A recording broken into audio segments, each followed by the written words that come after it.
All right, folks, welcome back to the Property Couch podcast. And today we've got a very special episode for you. Special guest who's going to help us turn apples into apple pie. Of course, we're talking about property development and the pathways that you can enter into that particular lane. What else do we cover, Ben?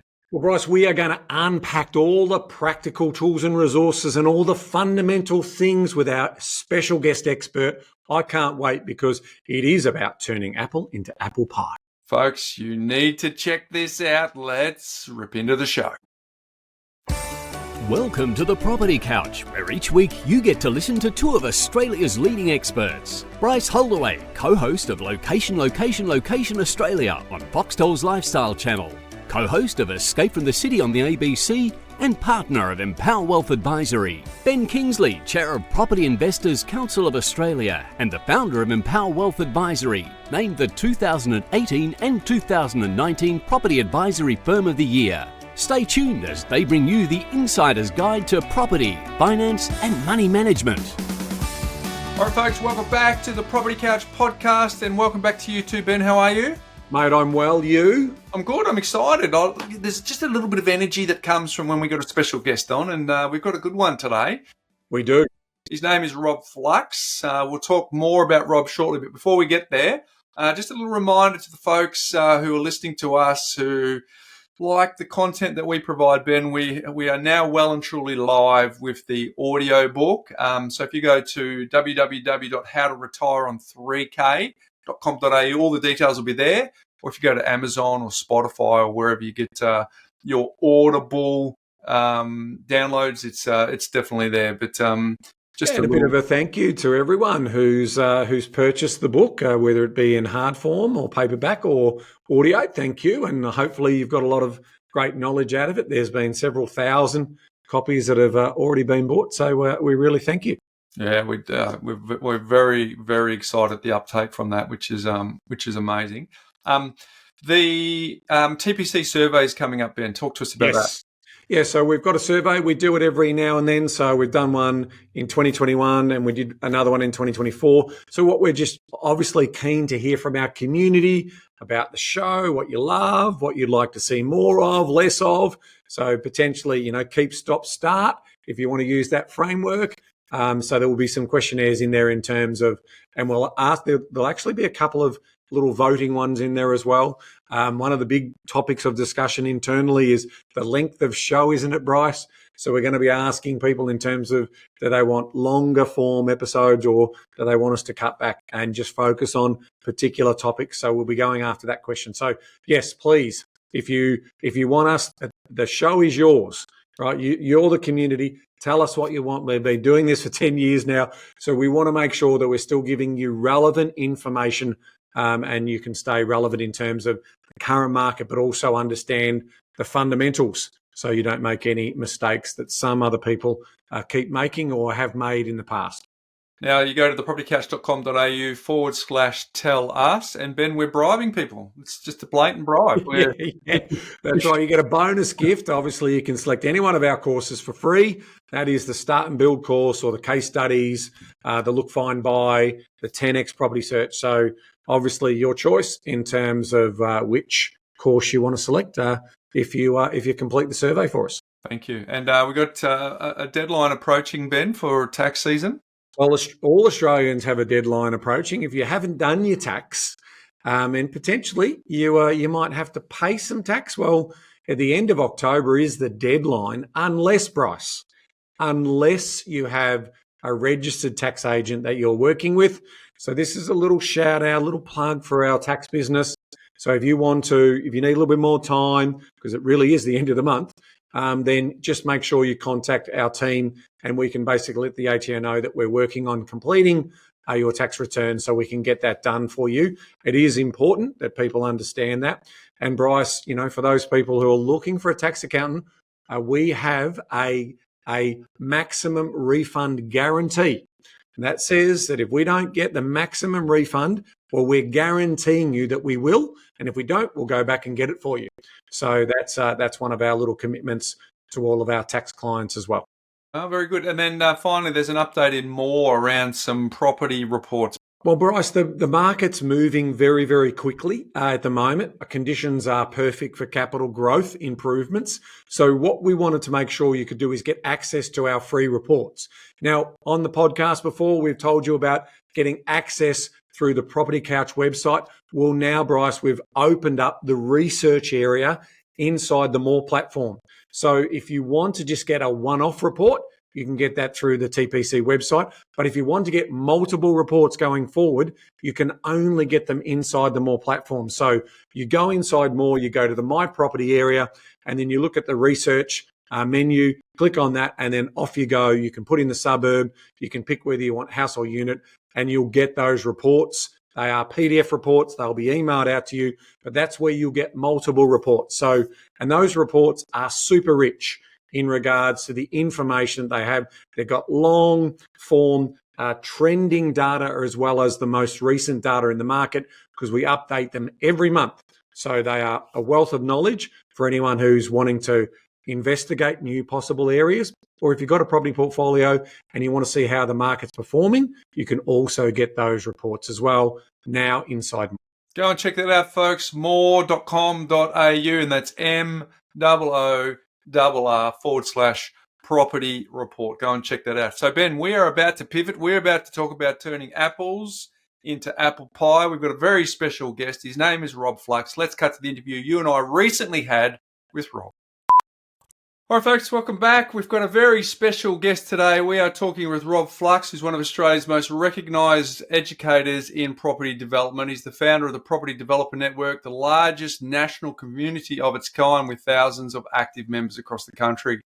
Rob has personally transitioned from IT and corporate life into full-time property development, now mentoring everyday Australians to create wealth through projects that range from simple subdivisions to multi-unit builds.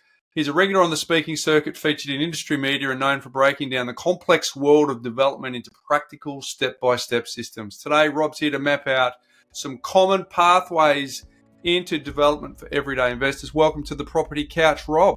Hey Bryce, Ben, how are you? Hey, Rob. We're excited to have you today, mate. With your extensive experience in property development, our community is going to benefit from that. But before we get into the launch today, what's the hardest lesson that property development has taught you about money or yourself? I'm going to say that we make money by solving problems. And so just the ability to recognize the problem and see that there's a commercial outcome to solving that. And our job is really just to get better quality problems as we go. Nice. Well, I like that approach. Sounds interesting. Well, we're gonna dive into a fair bit of your experience, but before we get there, let's talk about way back when you were starting conversations with your folks about money. Did you have them when you were younger, and if so, what did they look like? And if not, why not? Yes, we did, but in a relatively challenging way. I grew up in this little town called Darwin. I don't know if you've heard of Darwin. Had a great big event called Cyclone Tracy in 1974. Mum and Dad had a brand new house. When I say brand new, it was 8 months old and was absolutely decimated in Cyclone Tracy. And for 5 years, we lived in a caravan underneath the floorboards of the house that used to be. And I was showering through a garden hose and my shower curtain was a corrugated iron piece of tin for about 5 years. So all of our conversations with money were really coming from that lack. So their house wasn't insured. They were in a really, really bad place.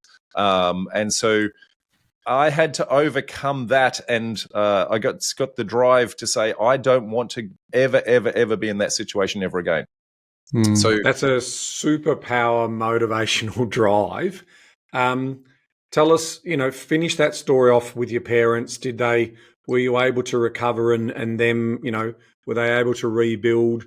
Tell us a little bit about, obviously, it was a shocking event, lots of lives were lost. So Darwin being a super hot place, the original house was elevated and breezy and all of that sort of stuff. And as soon as it got knocked down by a cyclone, they rebuilt it as a concrete bunker on the ground. Besser block with 6-inch concrete and that sort of thing. But because they didn't have insurance the first time round, they got they managed to get a loan the second time around. Government gave them some grants, but they were in a lot of financial trouble.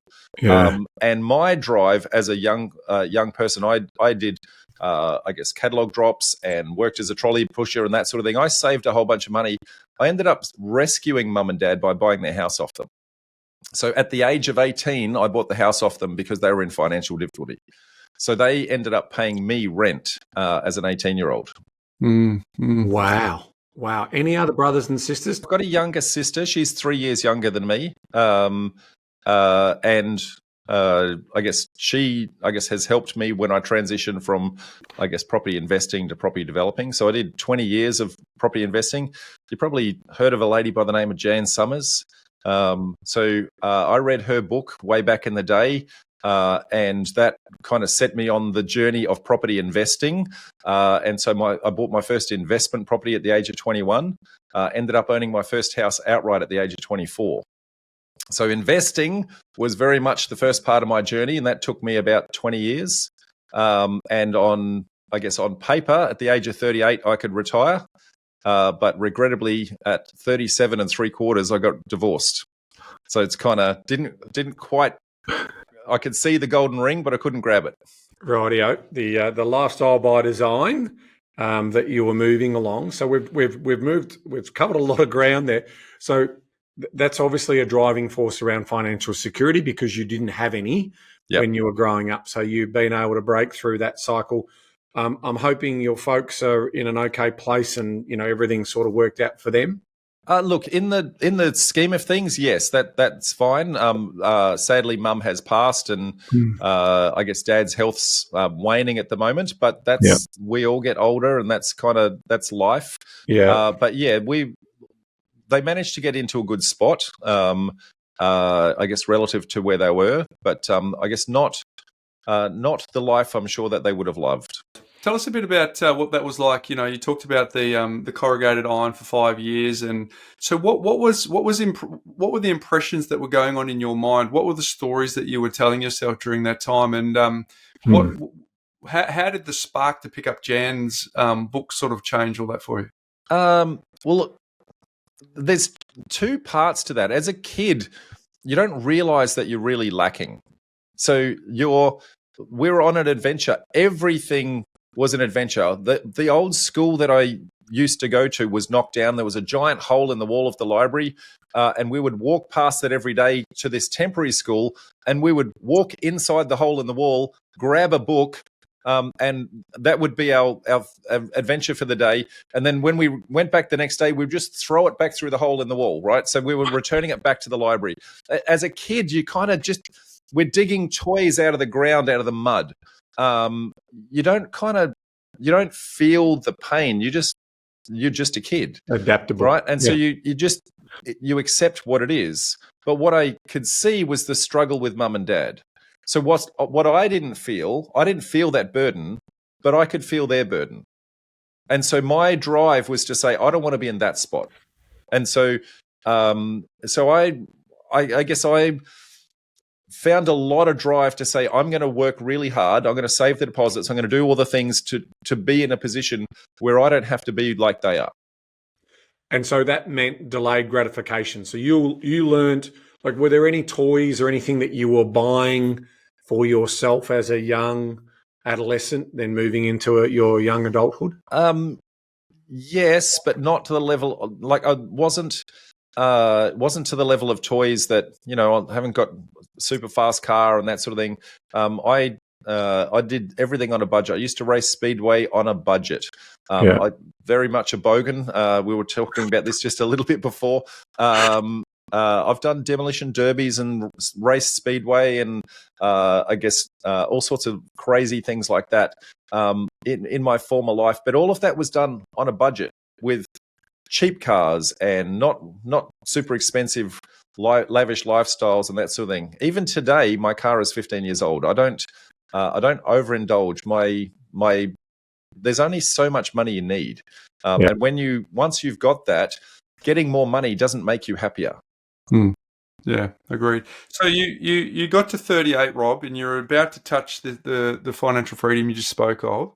What did that look like up until that point? Did you adopt the Jan Summers approach of buying and holding and building the portfolio? Can you give us a bit of insight to that, and then obviously, what that looked like for 2.0?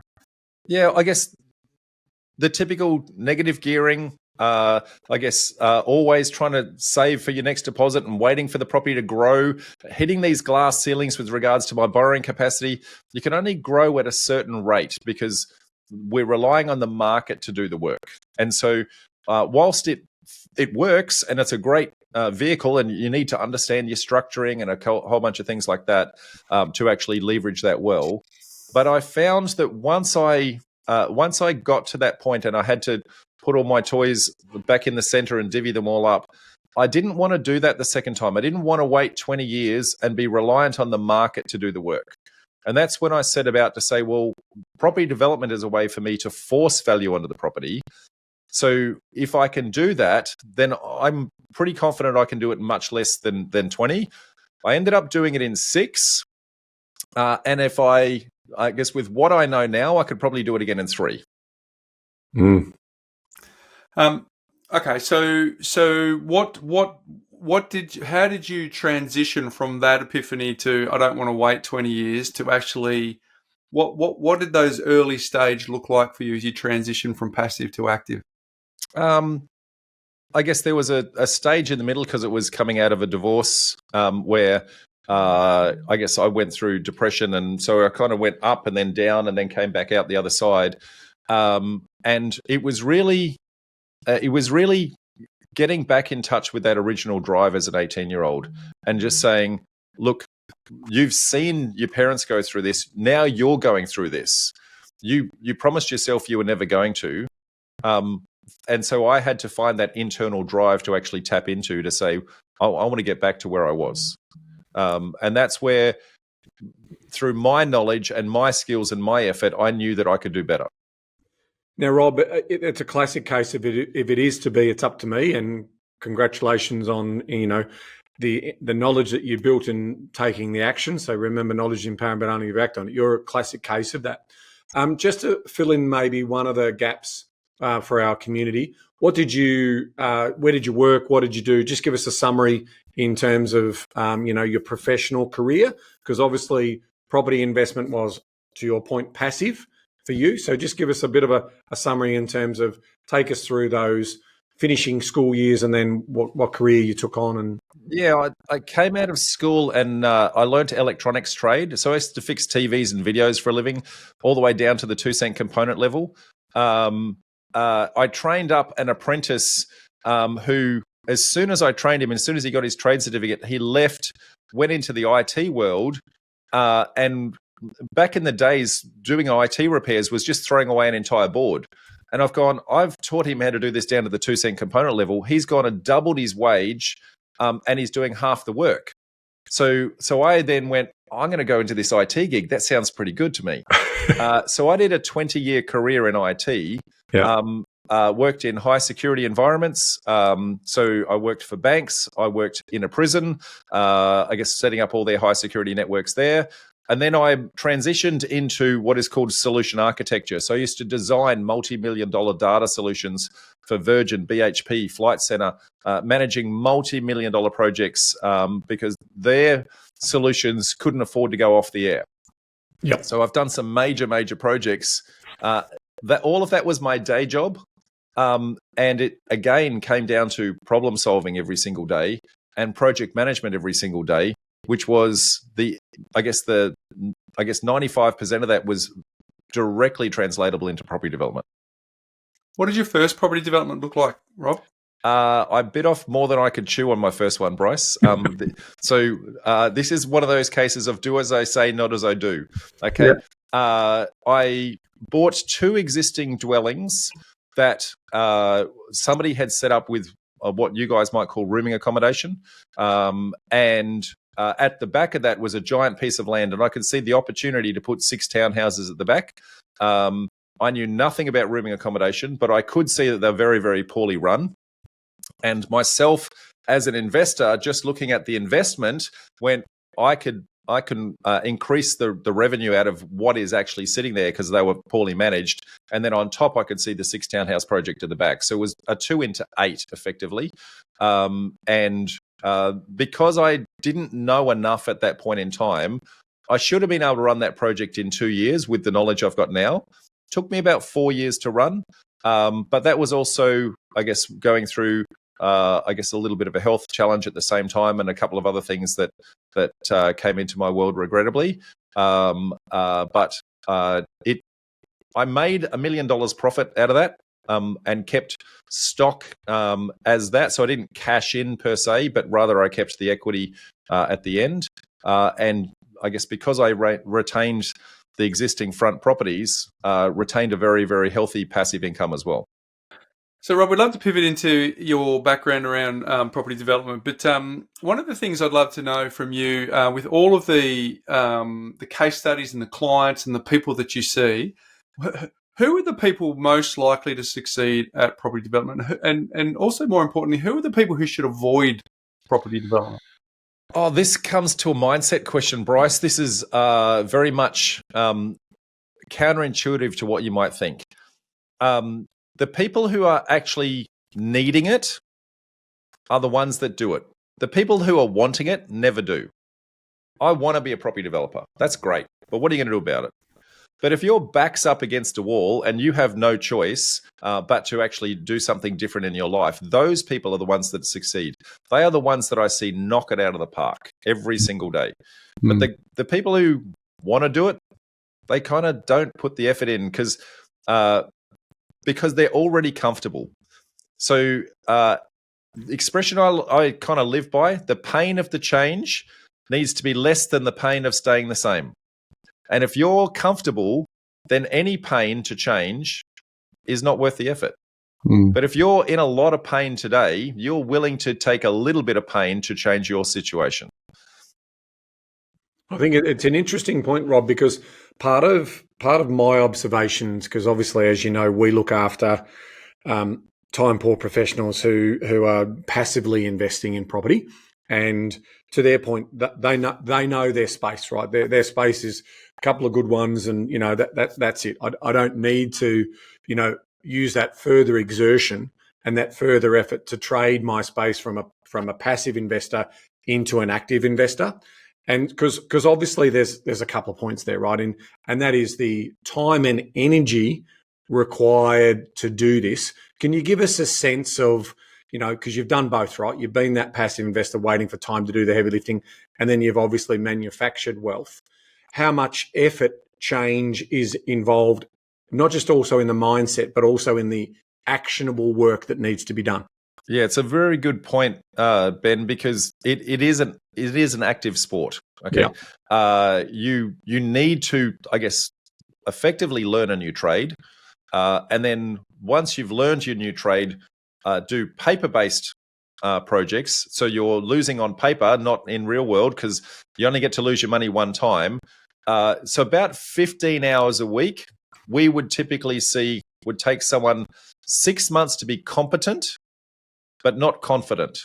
And then confidence comes from practice and repetition. So doing it again and again and again. And about the 9-month mark is where confidence starts to kick in. And then from then on, you're deal ready. Okay. Now, deal ready doesn't mean you've got a deal. That just means that if a deal presented itself, then you would have the skill set and the confidence to actually negotiate that appropriately and take that on. And so that 15 hours a week, most people are doing as a side hustle. They're keeping their day job and they're putting that effort in. Now, I'm loving these fundamentals that you're giving us, Rob. Just also for everyone's knowledge, Rob sits on the board of the Property Investors Council of Australia with myself. And so that's obviously how I've got to meet Rob and the way he does things. And we recently did a webinar on the changes of town planning for New South Wales and Victoria. If you want to check that out, become a member of PICA, and you'll see that up on the PICA website. But the point I wanted to make here is you made something really interesting. You made a comment really interesting in that webinar where you talked about that there are lots of sites that could be developed, apple into apple pie. But in your mind, you had a rough estimate of the numbers that should be done versus the numbers that could be done. Can you just share Correct. a little bit of a story around this fundamental understanding that people need to get a context of? Absolutely. I'll start by saying every real estate agent on earth is going to tell you that every site is an absolute cracker and you're going to make a mozza out of it. The reality is, though, that 90% of sites that are developable are not profitable, which means only 10% actually are. Yeah. Now, that doesn't mean that those projects won't ever be profitable. It's just right this very moment they're not. So we go through cycles of when an area starts to become profitable, and it's understanding where we are in that market cycle to make sure we're farming in the right area. Okay. So we've all heard the concept of hotspots, right? Well, the hotspot is very specific to what are you doing. So the hotspot for a buy and hold is very different to the hotspot of where I'm going to do a duplex, which is very different to where I want to do a hotspot of 6 townhouses. So we've got to go, well, what is it that I'm doing? And then where does that particular thing actually have the hotspot right now? Where do you think the sweet spot is for people? Because you just talked about the need versus want. That makes a total amount of sense, right? But there is also like a gap between, okay, let's get the people that are in the need category, and then that's 6 months or 15 hours a week, and then being deal ready, and because there's just experience is that thing you get 2 minutes after you need it, and it's like, you even said your first one you wouldn't do again. Like, how do people get to minimize the amount of collateral damage that they'd make on that first one so that they get the experience to look back in reflection and go, oh, I'd do that differently, I'll do that differently. And because, I mean, you've got council approvals and delays and finance and market cycles, and like what you said, there's what's good for passive is not good for active, and like there is a lot that people need to absorb. Absolutely. And it's not for everyone. And particularly when they're sold, usually to get in is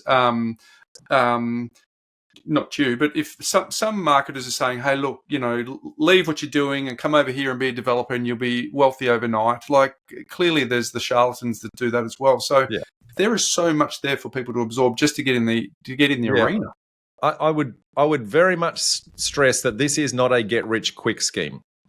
It is a get rich scheme, but the quick part, it needs time, it needs energy, it needs effort. Okay.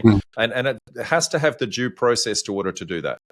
But to answer your question, and in, I guess, without trying to push, our business or anything like that, we run networking events all the way around the country where we have industry experts every month come in and talk about issues and challenges. So town planners, civil engineers, etc. But we also have members of our community sharing real deals. So the good, the bad, and the ugly of a project. So we want to show you, I talked about the fact that we make money solving problems. We want to show you the problems and that they're solvable. So you get to see the projected numbers and the actual numbers. So we've been doing that for the last 13 years at every single event we've run. We've showcased, approximately 340 of these real deals. So you can learn from both the success and the mistake of other people before you, and actually see what it takes to actually do that, and give it a real sense of what does it take to do this, and have I got that to do that? So you can, whatever your strategy is, you can go back and there's probably hundreds of that version of project for you to go, how do I actually see whether or not this is for me, and what are the kinds of problems I need to actually take on? So I really love this idea that you are paper trading for potentially 9 months to a year to get that muscle memory right, to understand what those things look like and to understand how you can do due diligence on a site or whatever. So Rob, what are the minimum fundamentals that you think people are going to need? Because, obviously a lot of people have asked us over the journey. I say, well, you still need a fair bit of equity or capital or borrowings depending on the size and scale of what you're doing. So just take us through some of those bare minimum fundamentals that you think someone would need to understand before thinking about starting a project. There's a perception of what's needed, which is not necessarily the same thing. Yeah, okay. We've been indoctrinated with an investing mindset through all the banks to say, look, it has to be residential lending, it has to be deposits of 20% and serviceability because you're going to hold up this thing for 30 years. But the practical reality is that when you're forcing value onto a project, that different lending models start to come into play. And because we're accelerating that timeline, then we have commercial construction lending that we need to learn. We've also got, I guess, opportunities to get very, very creative acquisition strategies that we wouldn't have in a normal traditional world, because nobody's going to let you take over their house and hold onto it for 30 years. But in a development world, you say, well, look, my project's only going to take 12 months. If you allow me to have a little bit of creative access into this, I could probably pay you a premium for that particular property. So we get some really creative acquisition models from joint ventures with the landowner, delayed settlement with early access, option contracts, all those sorts of things where we can control a property without necessarily owning it, which means we don't necessarily need as much money as you think you need. Now, money is needed, but it doesn't always have to be yours. So if I'm doing a JV with the landowner, for example, I don't need a deposit and I don't need serviceability. All I need is the liquid cash to run the deal, right? So when we start to do that, we force value onto the property.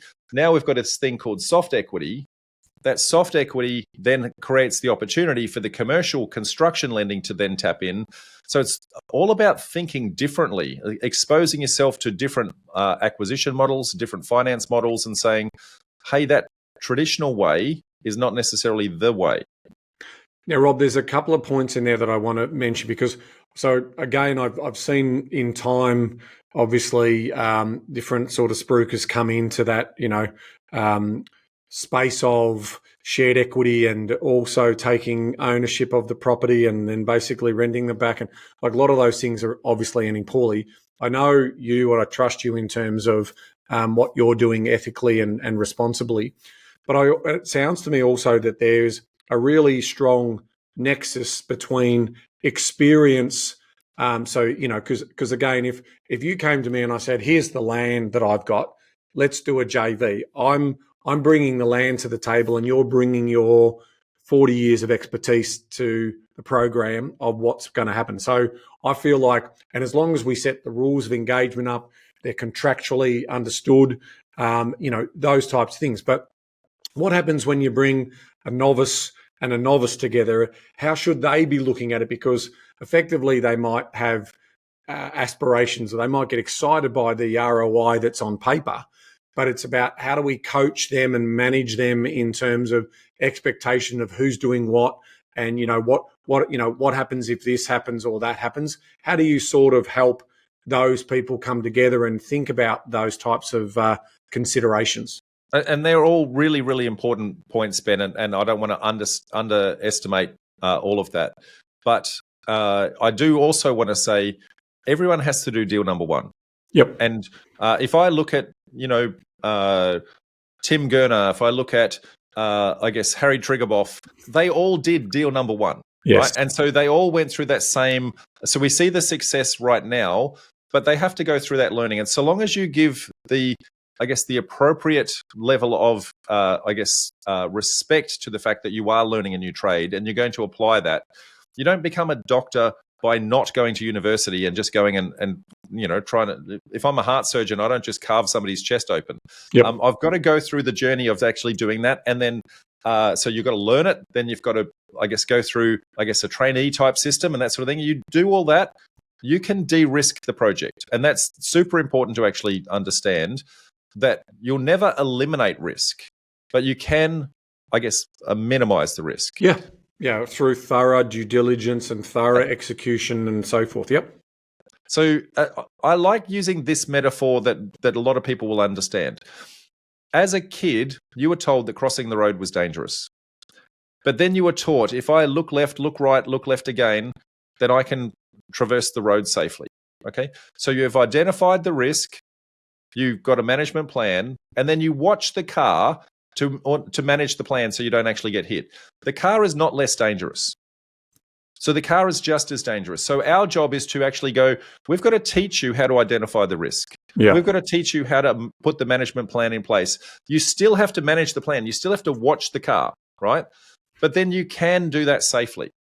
Now, by recognizing that, then your feasibilities are going to, capture the fact that, well, if that risk actually occurs and things do go wrong, I'm still going to be in the black. Now, if it's a great day when something goes horribly wrong and you still make money. Now, it won't be as much money, right? But that's the whole point of the process, is to say, what are these risks? What's the likelihood of that? What is the plan? How do we get through? It comes to your point that you made at the very first question that Bryce asked you, which was, what is your biggest learning lesson? The bigger the problem that you're solving, potentially the greater the reward. And as you know, in doing these types of things, there are hundreds, if not thousands, of decisions that are being made throughout that process. So you've got to expect that you're going to have to make lots of those decisions to be able to get the outcome that you're looking for.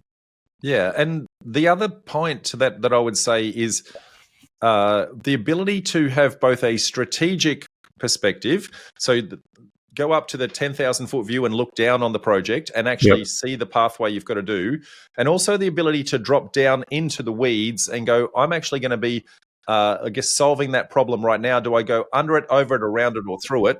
Yeah. And then when I'm through that project, through that problem, I jump up to that helicopter view again and go, right, what's the next one on the journey?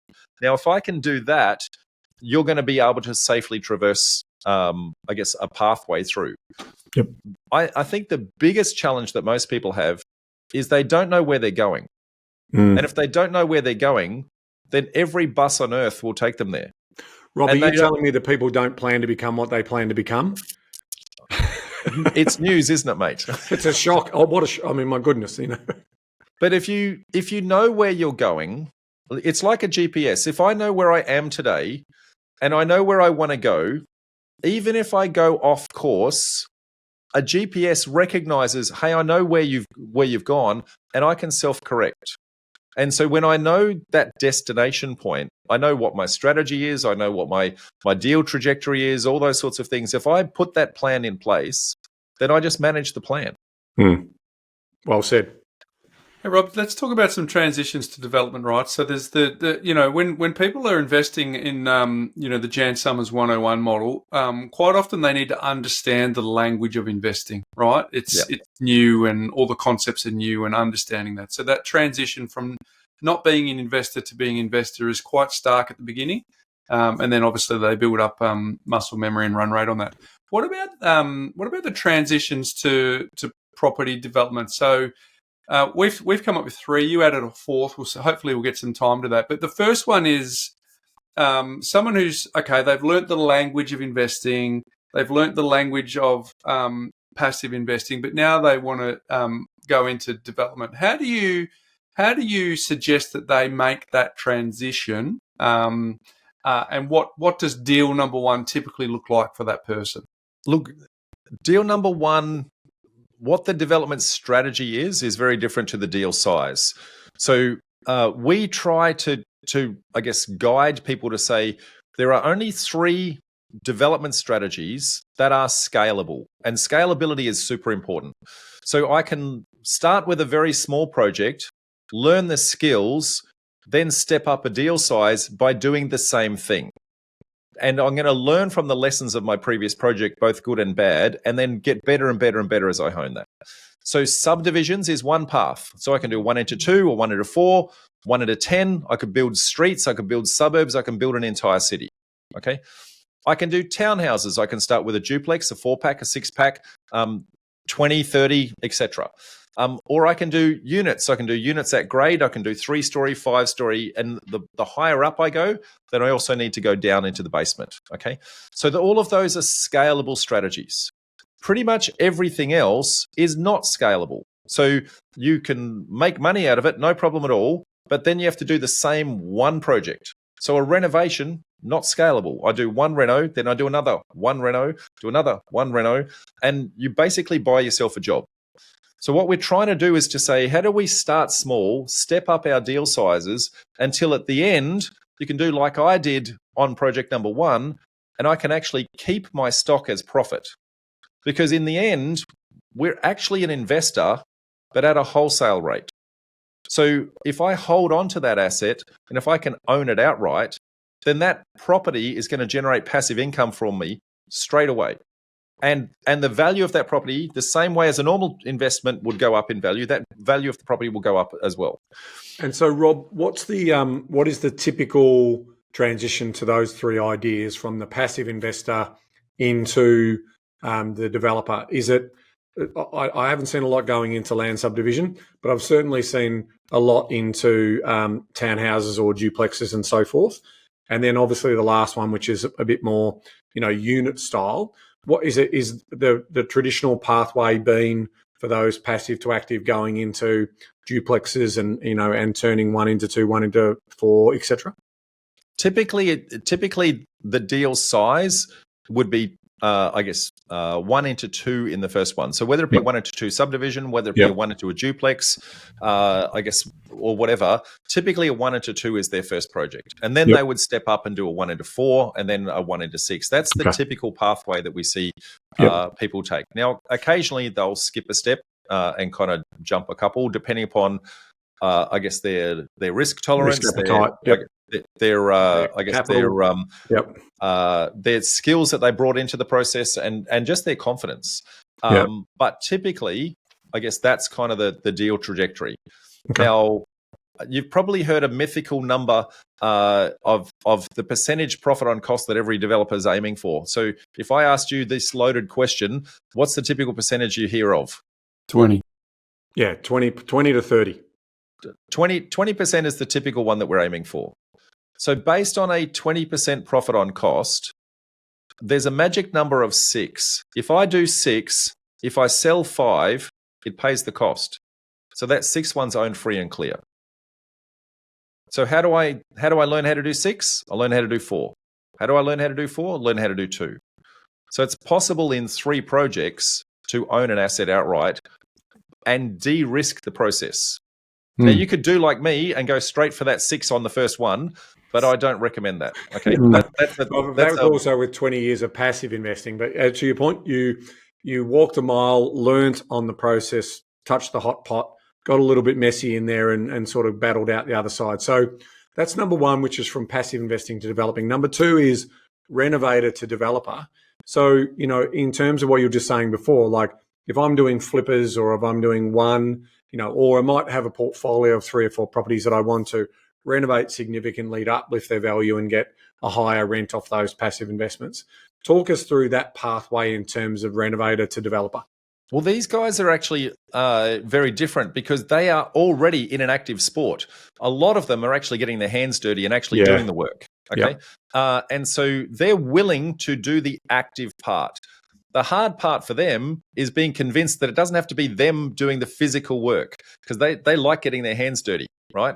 But instead, they're going to be doing paper-based work. So we've got to teach them the site analysis side of things, I guess, is way more important. So it's just redivert your energy to, I guess, that side of things rather than getting your hands dirty. And then let someone else do the work. So I'm going to pay my town planner to do the work. I'm not going to do the town planning report myself. I'm going to pay my civil engineer to do the work. I'm not going to dig that hole myself, right? So once they transition out of, hey, I don't have to be the one physically doing it, they're already motivated from the energy perspective, and it's just harnessing that. So those guys are much easier. Plus, they're the ones who actually recognize that if I just keep doing one project and another one project, they recognize that they've bought themselves a job, right? And so they're much easier to come on the journey than the first guys.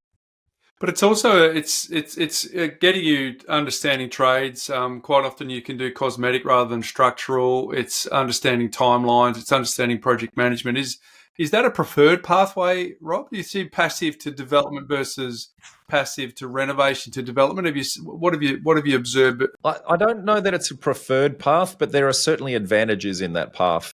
And it really comes down to, I think, not the skills, but the fact that they were actually active in the first place. They were motivated enough to get out of their level of comfort on the couch, I guess, and actually get into the sport and actually do it. They've got the right mindset. So now it's just a harnessing. All the skills that they bring are just a bonus. The project management, that's a bonus. But all of those can be taught. It's not a prerequisite. Gotcha. And then you talked about because then you've got the dabbler who goes active, but maybe we transition this conversation piece into the tradesperson who is in the arena and they're seeing it from the front line, and then they think, well, actually, I probably should take some of that margin myself. Talk to us about what you see there. Yeah, so we see a lot of these. So a lot of people that come from industry in some way, shape, or form. They might be a chippy, they might be a builder, they might be a development manager working in a larger development firm, and they're a cog in the machine. So they see the machine as making money, but they understand one part really, really well, but they recognize that they don't know the rest of the process, right? And the most common challenge that we see for those people is they have two problems that they need solving. They don't know how to find it. They don't know how to fund it. They have the skills to run it in a lot of instances because of the things that you'll talk about with the project management and the understanding the subbies and that sort of thing. But typically the find it and fund it is the challenge. So for them, we have to kind of take them back a couple of pegs, disassemble them, reassemble them, and then put them back together. And all their skills come into a fore. I guess will have huge advantage when they're running a project, but they've got to get themselves to that point. We've got to take them back a step. How do they go, Rob, with the finance piece? Because again, a lot of tradies I know who are really, really great with their hands are terrible with their bookwork, and terrible with their, so they know how to build it, and ultimately they'll just keep going to Bunnings or to Reese and get all the pieces, but they're not necessarily keeping a tab in terms of how all those pieces come together. So when you say break them down and build it, is that one of the initial questions that you're challenging them on as part of building their knowledge base? Probably the most important challenge that we challenge them on is just asking them, are you going to put 15 hours a week into this process? Because if you're not, there's no point. Like you're just not going to get the outcome. So that's and that would be for all of the categories that we're actually talking about here, because they've got to learn that trade up front. No, it's more for them to actually see the entire, the entire journey. So we're going to take them up to that 10,000 foot view so they can see that their skill set, comes about 2/3 of the way into the process. And they've got to go and learn the first part. As soon as we can get them to take that helicopter view of things, that's when they go, okay, I'm willing to actually become a student again, and I'm not going to assume I've got this prerequisite knowledge, but I'm actually going to go and say, what are the missing bits? Fill in the gaps. Now, they tend to accelerate at the tail end, but they go just as slow as everybody else at the start. Okay, so let's see if we can recap this. We've talked about certain pathways. So the passive investor to developer, we've talked about the renovator to developer, and we've sort of talked about the dabbler to active developer. Have we caught everyone in there, Rob, or is there some other sort of cluster or group of people that you also observe that can potentially move into this sort of small-time development space? Yeah, well, I would say that for that first group that we're talking about, the passive investor trying to transition, in a lot of instances, they've actually acquired property either through accident or through design that is developable. And a lot of instances, whether it be, the current legislative rezoning that's happening at the moment, or maybe they, went out of their way to say, I'm going to buy well located and large blocks size up front. But they're going, how do I turn that one key into many keys? I've got to learn that process, right? So now they can still take, even if they do this, they can still take that passive approach. So they can say, well, I own it. I could partner with someone like Rob and let their skills come in and actually do the work for me. So that's one approach. Approach number two would be, actually, I'm going to learn the skills myself. I don't need to find the deal anymore because I've already got it. I'm just going to learn how to run the deal. And especially if I've paid down the debt. So all of a sudden, in terms of the ROI and the 20% target, if I've held that property for 20 odd years and it is subdividable and so forth, and I'm running a 25% LVR, then all of a sudden the numbers make a little bit more sense to work, don't they? Because you've been, in a sense, technically land banking that asset for a couple of decades. Yes, but I'm going to put a very big but in here. Yeah, good. So you've got the equity and you've got the ability to run it, and it is developable. But is it in a location where at this moment in time, that 10% would actually work. Yep. Because if it is, then you've got your long-term capital growth plus your development uplift. If it's not, then you're doing a very, very complicated process to unlock capital growth you already got. So talk to that story. I mean, obviously capital cities where you've got population, economic activity versus some regional towns that it may not be commutable. What do you see in those stories? Because you're right, I could move into a Townsville or something like that. I can find quarter acre blocks everywhere, and I know I can do battle axes, and I know I can do all that sort of stuff. But to your point, does the market want them? Does the market need them? And what's the underlying economic activity that's going to drive a greater population to Townsville over the next 20 or 30 years? Is that sort of the piece of the puzzle that you're talking about? Yeah, and it'll probably take me a minute to do this one loop that'll make the point. It doesn't matter the developability of the site. It doesn't matter if we get our site analysis right or a feasibility right, and if we run the project within an inch of our life. What matters is there enough demand for somebody to buy that product and pay the premium to overcome the costs of all of that? Yep. So where people are going is the most important part of the process, and understanding the demographic of that person that's actually going there. So sometimes the capital growth that you got in a regional area may not have the population growth today to take on that risk. Okay. So now there's 2 Google searches that are going to help you actually unlock the potential here. So, and a little bit of a math equation. So Google search number 1, population of insert name of council, right? And you'll get an answer. Then the next one, population growth rate of insert name of council. Now, when you do that, you're going to work out how many people are moving into that area in any one particular year. If you then divide that number by 2.6, that is the average number of people who live inside a household. That's going to tell you how many dwellings that particular area needs. Now, then you have a look at how many other people are building what I think I want to build, and I'll look at the supply that's coming to the market. Yeah. And if there's too much supply coming and there's not enough demand for it, then I might build the perfect product, but there's no one to take it up. Yep. Or if I build something that's close to the right product but not quite, maybe I've missed the market. Maybe there's not enough people to take up the demand. But if I'm in a high demand area and if I don't do the right product, there's enough people to just pick up that anyway because they want to live in the area. And that's the classic developer's dilemma, in the sense that I've got the stock, I'm carrying the debt, and every month extra that I carry that finished stock, I'm diluting my profit margin, Correct. in terms of that. Holding So costs. that's why to Rob's point, that's why that's so important for our community. If you're thinking about taking on active work and you want to, play yourself into this role, you're going to have to do that due diligence really, really well. Hey, Rob, tell us a little bit about feasibility studies. Are your students doing SaaS products? Are they doing Google Sheets and spreadsheets? Is there somewhere in between? What's the minimum viable standard for you that you teach for people to be doing feasos? Firstly, I'll say that the software platform is nowhere near as important as the inputs that go into it. The old garbage in, garbage out.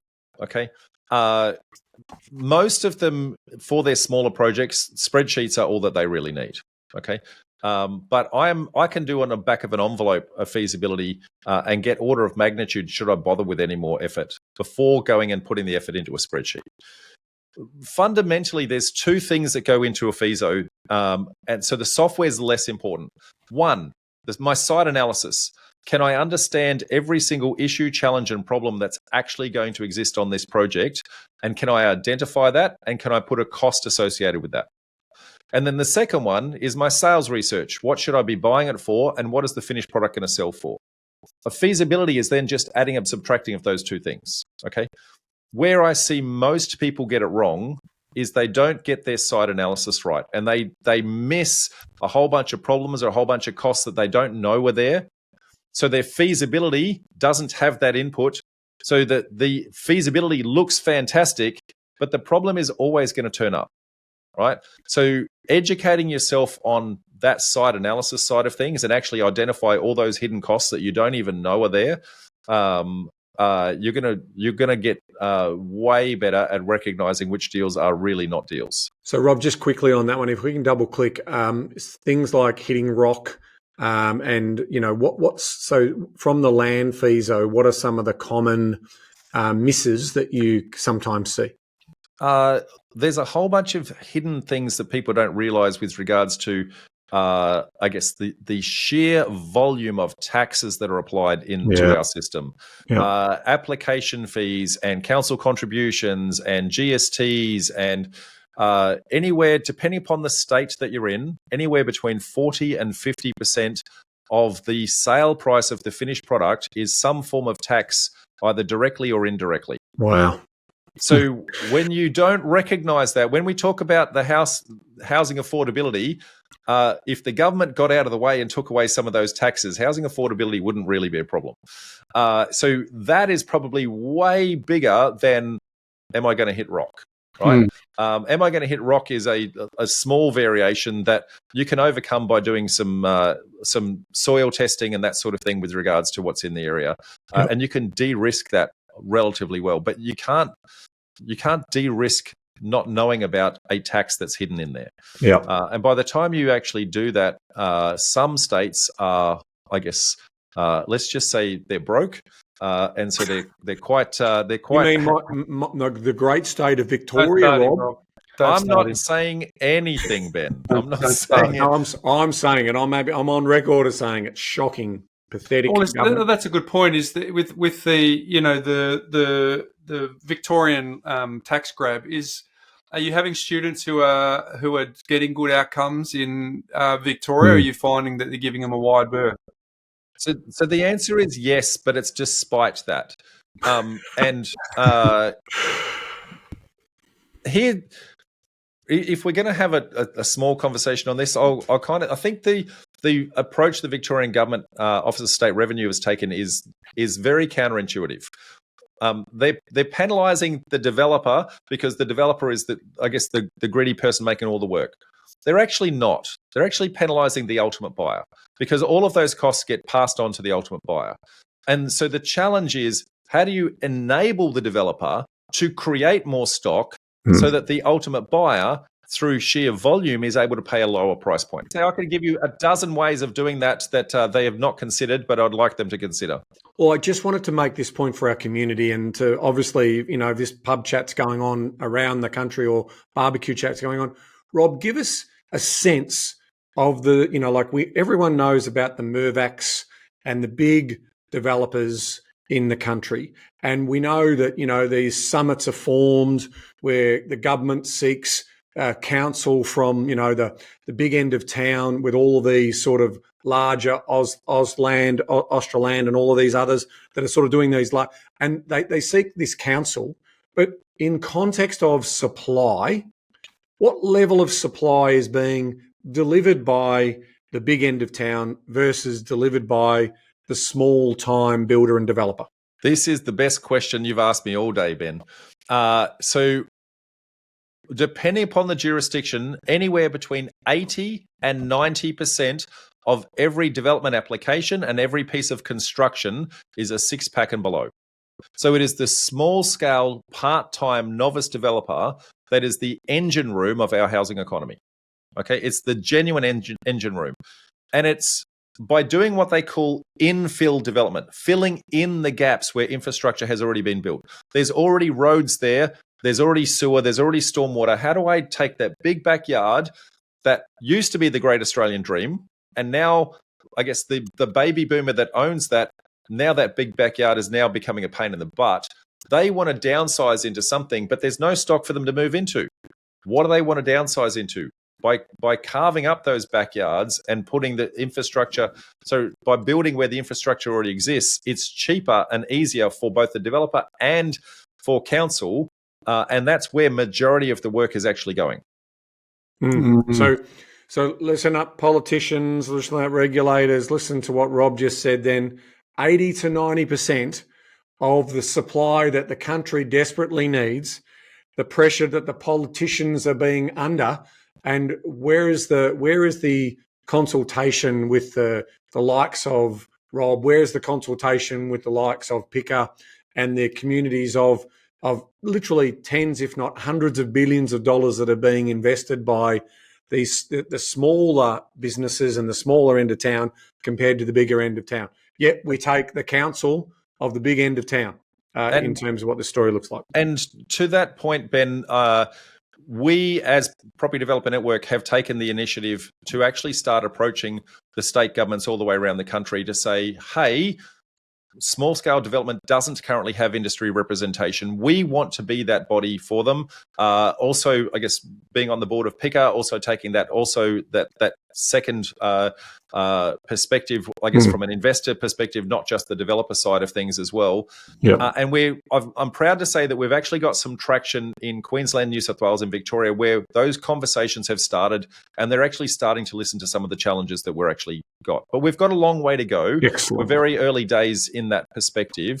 But I recall, I won't name which particular state government person said this, but when he met us, he said, so you're the mythical unicorn that is the mum and dad developer, right? We knew they existed, but we didn't know how to find them, right? Well, now they have. We've got 34,000 people in our community that are doing these small scale developments, and I guess it's really a groundswell that's actually coming. And so we're trying to harness all of those, and it is like herding cats, but we're trying to focus that energy in one direction. They have no choice. They have no choice but to listen, because there is a housing crisis, and part of the decisions that they are making are resulting in this housing crisis. So I'm glad you're in dialogues, and let's hope those dialogues continue. Well, I'll leave it parked at that, because it can get very political from there, mate. Oh yeah, then you just fire Ben up, which will blow the episode out by half an hour. But give us some examples, Rob, to bring us home. Right, you talked before about the rezoning and the legislation around that, and I know you probably, like, it's just reckless of us to go, where's a great spot to be developing right now, because that just feeds the headline mentality or the sound bites. But I'd love for you to sort of maybe give us some practical examples of where you've seen legislation, the rezoning actually be positive and attract your network, and maybe give us some examples of some students that are, at various levels that have actually had some good outcomes, just to really ground this really. Absolutely. It's been an amazing conversation, but it'd be nice for our community to have some. How does this land on the ground? So I'll go back a couple of steps to actually answer that, because I think the context of this really makes sense.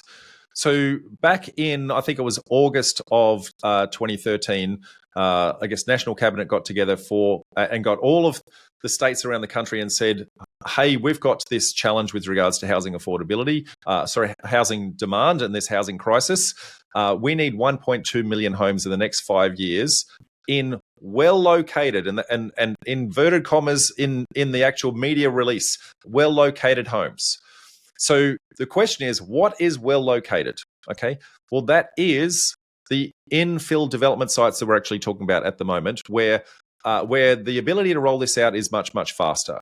It's close to transport, it's close to shopping districts, it's close to things that already exist.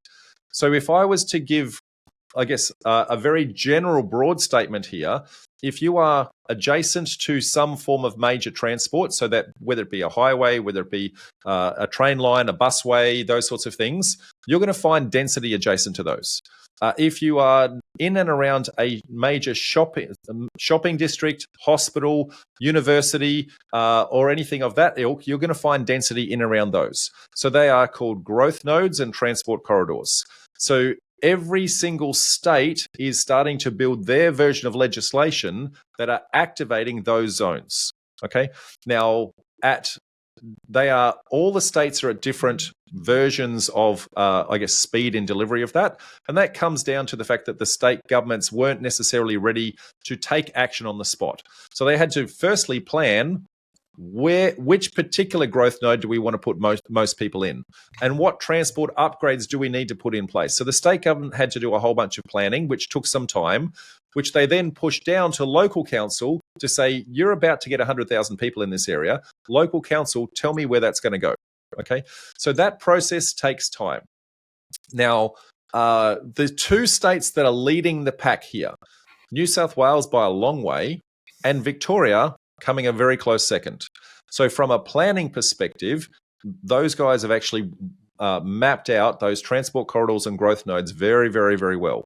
All the other states are starting to come in behind that. And majority of them are coming in with fast track approvals that allow you to have approvals in as little as 10 to 20 days in some instances, or 3 to 4 months in others. So if it's a 100% complying application, Victoria's just come up with one literally 2 weeks ago, a 1:2 subdivision or duplex, 10-day approval, right? In New South Wales, they have complying developments in 20 days, right? So those sorts of things are now, they're starting to become common, right? And every state is rolling out variations and versions of that. And it's really just understanding basically where I live, what are the new, I guess, versions of legislation that are coming out, of which we are at the table influencing some of those to go, how do we actually, I guess, make more stock available at the same time? Now, as soon as we solve the problem of the approval, we're going to then solve the next problem of the constructability, which is this is another episode, I think, completely, because that's but I guess a development approval is the potential for supply, but then I guess the construction is the actual supply. And so they're fixing the front end of the problem, but there's still a whole bunch of work that needs to go at the back end. And shout out to the Victorian Planning Department. I'll call that a positive. So when I see good positive things, I'll shout it out as well, but I'll also shout out the rubbish that goes on as well. So that's good to know. So finish off with Bryce's point there, Rob. A couple of examples of some clients that or members of the network that have done well, and what sort of projects you're currently seeing themes of. Look, there's I don't necessarily want to name people because I haven't got their permission. But just prior to coming onto this call, two students that have joined forces together, they're going into their second deal. They're looking at a 15 lot land subdivision on their second deal because they've got the skills and they're combining resources together. And then they recognize the opportunity because of the fast track approvals that came out last week, that they can get the 15 lots under a traditional development application. And then once they've got the 15 lots, then they can go do a fast track on each one of those individual 15 and do duplexes on every single one of them, right? So that, because they're at the forefront, they actually understand what's coming. So they're going to design very specifically so that the phase 1 project actually enables the phase 2. And it's thinking smart like that. That's the kind of outcomes that some of our guys are getting. Right. We get a whole bunch of them also doing basic duplexes as their first project and rolling that out, getting anywhere from 150 to 500,000 profit out of their first deal. Like, that's a very real achievable, but you don't get that. Like, you don't sign up and kind of go, yes, I'm going to be a developer. Just and magic, and it'll happen in 5 minutes. Yeah. No. So, Rob, what about yourself? Obviously there's a lot of mentorship that's going on, and you've done a lot of development over the journey. Have you put the queue in the rack, or are you still looking for opportunities yourself? No, the queue's not in the rack. I did have a pause as I went through divorce number 2, whilst we were kind of working out how to split those toys up. But I'm back on the horse, mate. So doing a 17 townhouse project in Victoria at the moment, and we are going to be, I guess, trying to lead by example with regards to, I guess, prefabricated design and rollout of those housing stock there. We've got a very creative solution with a long-term delayed settlement on a site that we actually bought off of council. And that gives us all the time to get the planning approvals before we have to settle. And by doing prefab, we can actually have the factory constructing these before we settle. So by the time we actually settle, the actual rollout of those 17, we're hoping that we'll only own the site for about 4 months and they'll be on the market. Wow. So there's bit of your interest saving going to the bottom line there. Yeah, holding costs are the killer, guys. So if we can creative acquisition and I guess good project management, and get the job done. Hey, Rob, thanks very much for putting your hand up and coming on, and obviously also for the community to understand. Rob obviously dedicates his time and volunteers his time like I do with PICA and also the work that he's doing with government for better outcomes for supply, and ultimately, at the end of the day, we are still in a for-profit pursuit, so we understand that, but we also want a sustainable property market. And so Rob is living up to, walking his talk, so to speak, because he's also adding to the supply, but he's taking calculated risks and getting rewarded for that. So as an aspirational Australian and teaching others how to do it, that's really terrific. So we'll have in the show description a link to the Property Developer Network where you can learn more about the knowledge that you need to build up over time to be able to consider that as an option for yourself. So thanks very much, Rob. On behalf of Bryce and the Property Couch team, we thank you for coming on. No worries. Thanks, guys. Appreciate it. Thanks, Rob. There you go, Ben. That was an incredibly insightful chat from someone who's clearly got the runs on the board and has been in the game for some time. Yeah, I mean, obviously I get to talk to Rob through his board membership of PICA.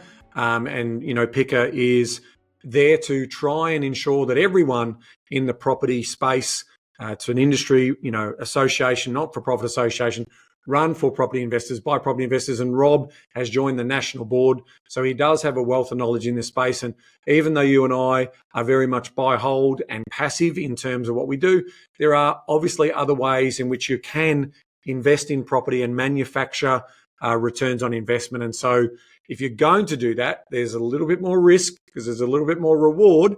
Well, we wanted to make sure that you get the information from some of the leading experts in this particular space. And Rob is one of them.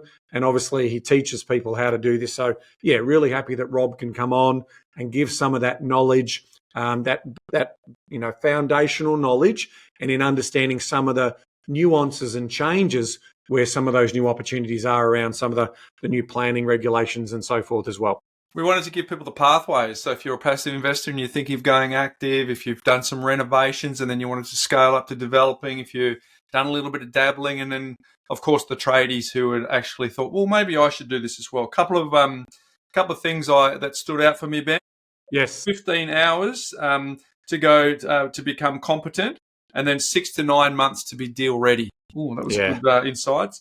90% of sites are not developable, which I thought was very, very intriguing. And I guess the 6-pack and below, 80% for a lot of infill development. So largely the people who are having a swing in that sort of smaller space really do make up the majority of property development that happens in this country. But really good insights into there. If you want to move into the active lane, we certainly encourage you to seek out Rob and all his details. We'll have in the show notes how you can reach out to Rob and get in touch with him, Ben. But just a good conversation. Again, for what happens is for us, you're trying to get people into investing, which is why we stay passive. But there are some people who get itchy feet, and if they want to scratch that itch, well, then there's clearly some resources that they can do. Well, it's like anything in life. For some people, they just are happy to learn how to walk.